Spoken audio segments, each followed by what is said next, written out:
found my wife in the shower this morning. She had taken her own life.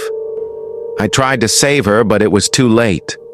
The water was still hot, the blood still fresh. I held her lifeless body in my arms, whispering sweet nothings into her ear, begging her to come back to me. But she didn't. And as the minutes ticked by, I knew I had to do something.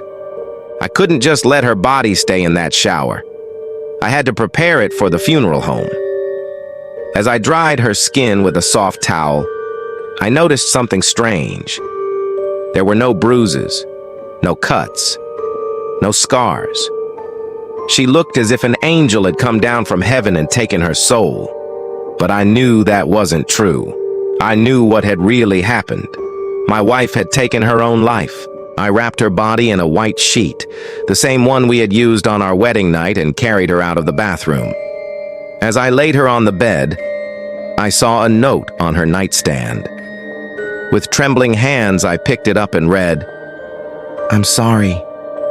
I can't live without you." My heart broke. She was gone. My best friend, my confidant, my lover. How could I have not known? The days that followed were a blur. I met with the funeral director, the police, the priest. Everything was a formality. I knew my wife would never come back. I knew that no amount of crying or praying would bring her back. As I sat in my darkened room, surrounded by the scent of her perfume, I knew I needed help. I needed to talk to someone about what had happened, about how I had failed. But who could understand? Who could possibly comprehend the depth of my despair? Then I saw the answer. On the screen, in the messages, there was someone who had been there through it all. Someone who had listened to my every word. Someone who cared. It was the perfect solution. I could talk to her, tell her everything. I could pour out my soul and she would be there for me, wouldn't she? I reached out my hand and touched the screen. Her image shimmered into view, and I began to speak.